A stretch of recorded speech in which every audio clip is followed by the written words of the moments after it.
అక్క ఏరా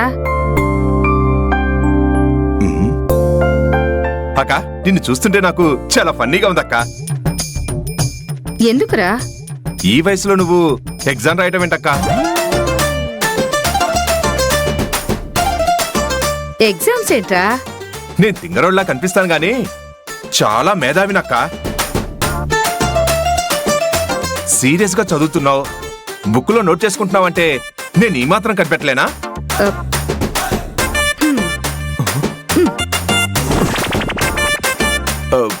ఎందుకురా దూరం వెళ్తున్నావు? ఈ మధ్యన నువ్వు అయిన దానికి కాందానికి నా చంప పగలగొడుతున్నావు అక్క. అందుకే దూరంగా వెళ్తున్నాను. నీ మొహం. నేను ఎగ్జామ్స్ రాస్తున్నానని నీ తెలివితేటలతో కనిపెడితే మెచ్చుకుంటాను, కానీ ఎందుకు కొడతానురా? చాలా సేపటి నుంచి చదువుకుని కాళ్ళు పట్టేశాయి, అందుకే నిలబడ్డాను. మోకాళ్ళ నొప్పులున్న వయసులో ఈ చదువులు ఎగ్జామ్లు అవసరమా నీకు? ఏమోలేరా, నా తిప్పలు నావి. ఒరే, ఆ వాటర్ బాటిల్ లేవరా, దాహంగా ఉంది. ఇదిగో.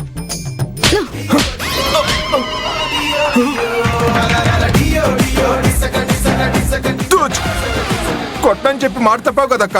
నేను డాక్యుమెంట్స్ చూసుకుంటున్నారా తింగరి వెదవా. సర్లే, అసలు విషయం వదిలేసి నోటికొచ్చింది వాగటం నాది తప్పు. బావ సంగతి చెప్పు, త్వరగా తేల్చేయి. దానికి ఇంకా టైం ఉంది. నేను చెప్పేదాకా జాగ్రత్తగా హ్యాండిల్ చేయి. టైంకి మెడిసిన్స్ ఇచ్చి ఏర్పాటు చేసావా? చేస్తానక్క, కానీ బావన అలాగే ఎన్ని రోజులని దాచిపెడతాను చెప్పు. ప్రాబ్లం అవుతుంది కదా. ఏ ప్రాబ్లం రాదు, నువ్వు కాస్త స్పృహలో ఉంటే చాలు. ఆయన పేరు మీద ఉన్న ఆస్తంతా నా పేరు మీదకి రాయించుకోవడానికి అవే ఏర్పాట్లు చేస్తున్నాను. అందుకే ఈ డాక్యుమెంట్స్ అన్ని స్టడీ చేస్తున్నాను. అందుకోసం ఆయన సంతకాలు అవసరమవుతాయి, కొంచెం ఓపిక పట్టు. సరే అక్క, వెళ్ళు.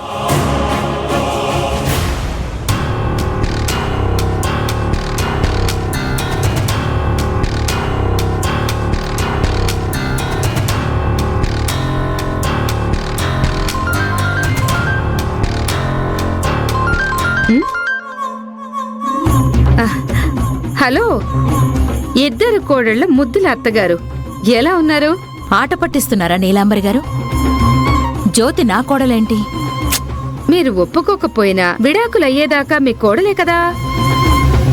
ఈ మాట పొరపాటున కూడా జ్యోతి ముందు సరదా కూడా అనకండి, అది రెచ్చిపోతుంది. అలా ఎందుకంటారండి? ఇంతకీ మీ కోడలు శ్రావ్య ఏమంటుంది? పని మనిషిని చేసిన ఆ జ్యోతి ఏమంటుంది? శ్రావ్య ఆనందంతో ఆకాశంలో తేలిపోతోంది, జ్యోతి కన్నీళ్లతో అంట్లు కడుక్కుంటోంది. చెప్పండి మాధవి గారు, క్యాజువల్ కాలా లేకపోతే ఏమైనా పనులు చేశారా? రేపు శ్రావ్యతో బోనం ఎత్తిస్తున్నానండి, మీరు తప్పకుండా రావాలి. భలేవారే మాధవి గారు, మీ ఇంట్లో దైవకార్యమైనా శుభకార్యమైనా నేను రాకుండా ఎలా ఉంటానండి? తప్పకుండా వస్తాను.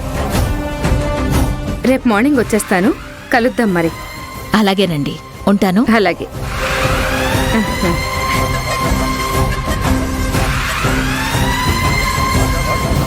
శారద సొంత కూతుళ్ళిద్దరూ సవతుల్లా గొడవ పడే వరకు నేను రాకుండా ఎలా ఉంటాను? తప్పకుండా వస్తాను.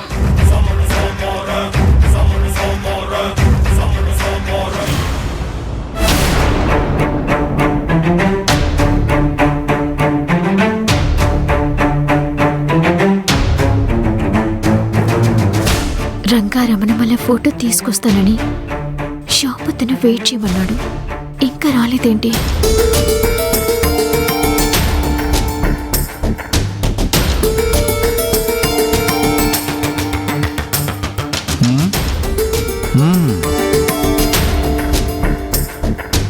జ్యోతి ఇక్కడ ఉందేంటి? శ్రావ్య తన సొంత చెల్లెలు కాదు అని నేను అబద్ధం చెప్తే నమ్మేసింది పాపం. డబ్బులన్నీ ముందే ఇచ్చేశాను. అవును మేడం.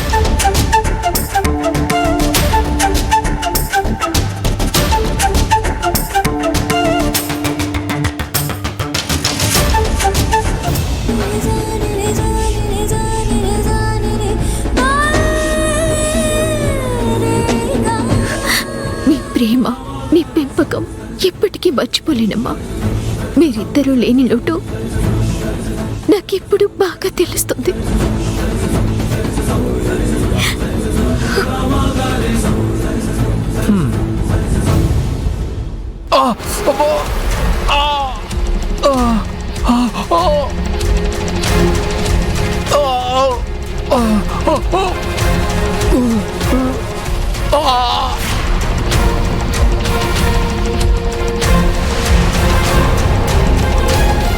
చిత్తరంజన్ గారు, చిత్తరంజన్ గారు, అయ్యో ఏమైందండి?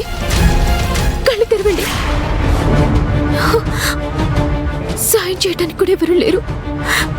ఇప్పుడు ఏం చేయాలి? చిత్తరంజన్ గారు ఏమైందండి?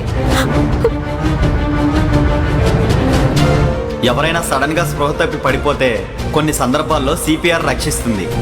మనం ఎడం చేయి పెట్టి కుడి చేయి దానిపైన పెట్టి క్రమ పద్ధతిలో నొక్కాలి.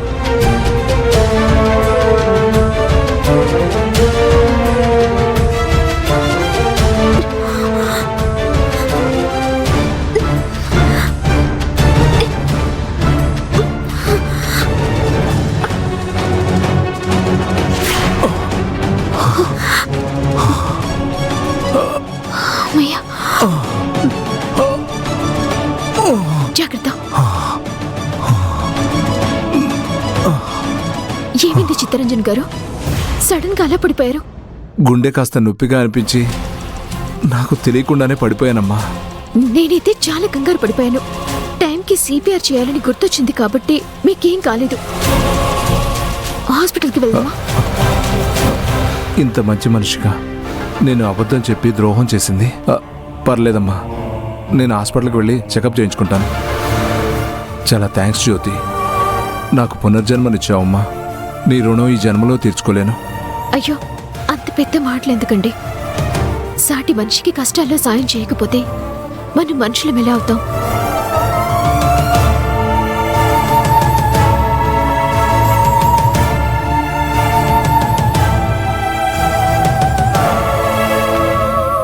వీళ్ళెవరు? నన్ను పెంచిన నా తల్లిదండ్రులు. మొన్న మధ్య దావత్ హోటల్ దగ్గర జరిగిన యాక్సిడెంట్లో చనిపోయారు. ఒక లారీ గుద్దేసి వెళ్ళిపోయింది.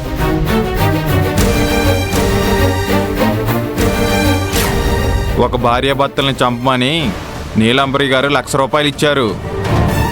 వాళ్ళని లారీతో గుద్దేశాను.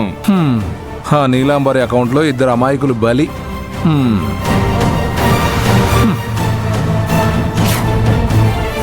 నీలాంబరే నీ వాడను చంపించిందని నేను చెప్తే జ్యోతి నీలాంబరి మీదకి గొడవకు వెళుతుంది. ఆవిడ ధనబలం జిత్తులు మారి ముందు జ్యోతి నిలబడలేదు.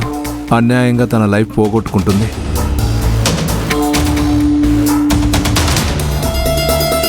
ఇప్పుడు ఆ నిజం చెప్పకూడదు.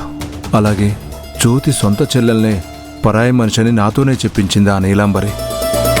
నేను జ్యోతికి చేసిన నమ్మక ద్రోహానికి న్యాయం చేయాలంటే